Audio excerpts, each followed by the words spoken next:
do what I do. Or you do not want to lose your job, which might just put you at the risk of deporting you back to your home country. I have seen a lot of Africans, on the internet talking about African Americans being lazy, being lazy. Somebody type lazy. We this, know. being that, We seen that. I mean, if you think because of your hard work you are in the US, why don't you sit your ass in Africa, to work hard? Sit your ass in Africa. Shout out to Greta Williams. Thank you for being the first person to contribute to the super chat. Look, I'm just saying they confessing. It's not just the Latinos confessing.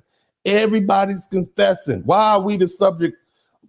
All my foundational Black American brothers and sisters, why are we on everybody's minds and lips right now? Are they why aren't they attacking the foundational? Why aren't they attacking the Black American? But why? Because we're not immigrants. That's the first thing. But why are we on y'all's mind like that? Asians are talking about us. We need to get together with the Black community. I just did that broadcast yesterday. Latinos are like, well, what about the Black community? Come stand with it. Now you got Africans talking about it. Next thing is going to be the Europeans is here from overseas. Is like, we need to get the Blacks involved. You see what I'm saying?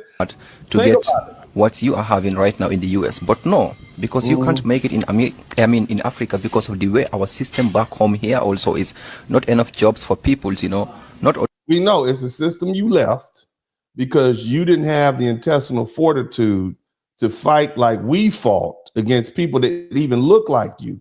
We fought against people that literally were culturally made and raised to believe that we were inferior, and we fought against them and got rights. We are literally in the belly of the beast, and we fought for equal rights for Black folk. That lets you know the caliber of people we are. That lets you know the caliber of human beings we are. I don't care what I don't care how many songs Glorilla makes. I don't care how many songs and booty clapping noises that girl made. What's that girl's name? The Stallion. What's her name? I forgot her name already. What's the girl's name? Y'all know her name, man. The damn Stallion girl with the big brown booty. What's her name? I don't care what she does. You still can't take away from who we are, Megan Thee Stallion. I don't care what you see and what you believe. At the end of the day, we are an amazing and dynamic. Everybody around the world would love to be able to emulate, often duplicated, never replicated. You understand? We are the original. Y'all keep that in mind when these folk be around here calling us lazy and all that. Look at all we've done. That's some, don't get me wrong. We got a little degeneracy going on. But at the end of the day, we are an amazing and wonderful people. Keep listening. Jobs, but you, for example, who is from a minority family, let's start with, you will not have the chance, to be able to do something here, because it's not about what you know, it's about whom you know. The same system is in the United States put in place for the African Americans, So yeah, a system we set up. They didn't put it in place for us. We fought to have that system put in place for. Make sure you get the language right. We fought. We didn't run. We didn't run away from our countries and our countrymen to come over here and reap the benefit of what somebody else does. That's like somebody come taking over. You got a house all laid out. You done cut the grass. You built the house. Got a nice lifestyle set up here. And then somebody else come and move in your house and demand equal rights. I'm just saying that's how we feel as Black folk. And then come in and tell you lazy. That's the cold part about it. They come move in your house and tell you that you're lazy. They ran from their house. Their house has got roaches in it and falling down. They got mold in the ceiling. The damn light switches don't work. The doorknobs are greasy. The grass all over into the edge of the sidewalk. Okay, the damn ground cracked. Look, the molding's coming off the wall. All the light bulbs are broken and it stank. And they leave their house. No food in the fridge. They leave their house and they come over to your house and they start wearing your clothes and looking good and pretending like they're you, and then got the nerve to tell you lazy. Look,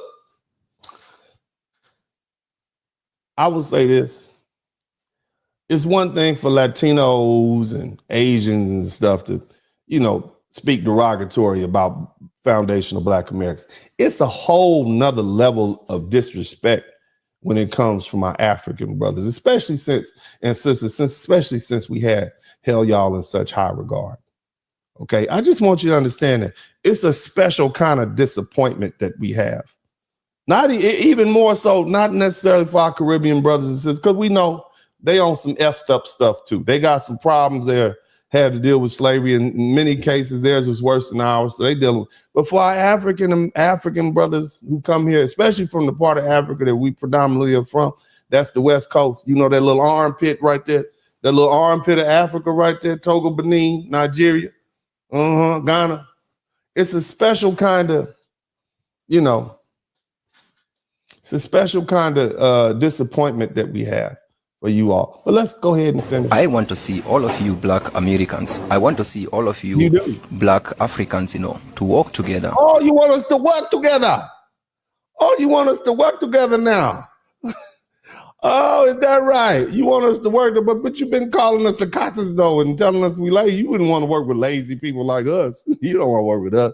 We need to work harder. You don't work with us, bro. To know that we are all families, Oh, I am we African, family now. and then it hurts me. But we not from your tribe. We family now. Because see, before when we said our African brothers sold us into slavery, y'all said, no, because we're not family because you had a different tribe. So really they were selling their enemies into slavery. So we not family. Y'all gonna have to make up your mind. Okay, when the heat get hot and then you come running because it's hot, that's not genuine to me. And I think I can speak on behalf of most foundational Black Americans. It's not until the heat got hot and Trump starts sending folks home that y'all want to come start confessing how proud y'all are of us and how amazing we are. We knew that. We knew we was amazing a long time ago. What are you talking about? You can listen to our music and look at how the world looks at us, and looks at how and look at how a young group of boys from Ohio can go around the world and be the Jackson 5, and the whole world looks at them. Another little boy from Wisconsin, Prince. We know that. The whole world knows our story. We know that we're amazing. Beyonce, you got people over in Pakistan, all the things. We know we're amazing. You ain't got to tell us that. We've been knowing that. The problem is, why are you out here throwing out compliments like they're fish bait, trying to get us on the hook to come back in and help? You talk about unity and family. I don't know. A lot that by seeing Africans on the internet in the United States, trying to bully the African Americans, That's what you've been trying to do. You're trying to bully Africans. Taking them as lazies, or taking them as they don't work. But This is what happens, if you do not learn your history, and not only that, you also think that white man is God, Yeah, Trust me, so many of African people are brainwashed to believe in this, Sadly, we even have leaders right now in power who are working for the same people who are oppressing the African Americans in the United States.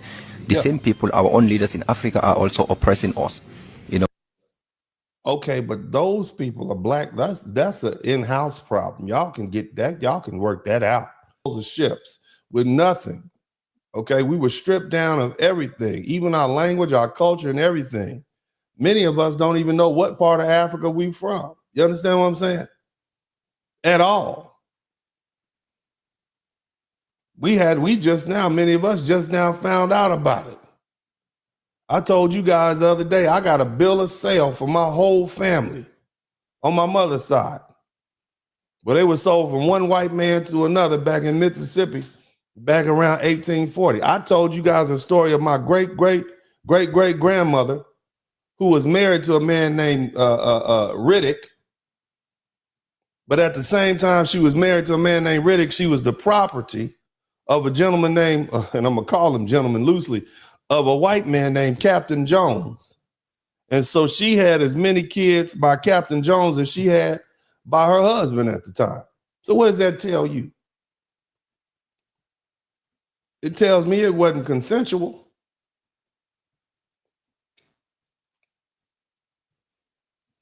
So this is what we had to go through. Let me give you some more. Just let's go on ahead and push this history lesson deep down your throat. You see what I'm saying? Let the white man speak. Go ahead and speak, white man.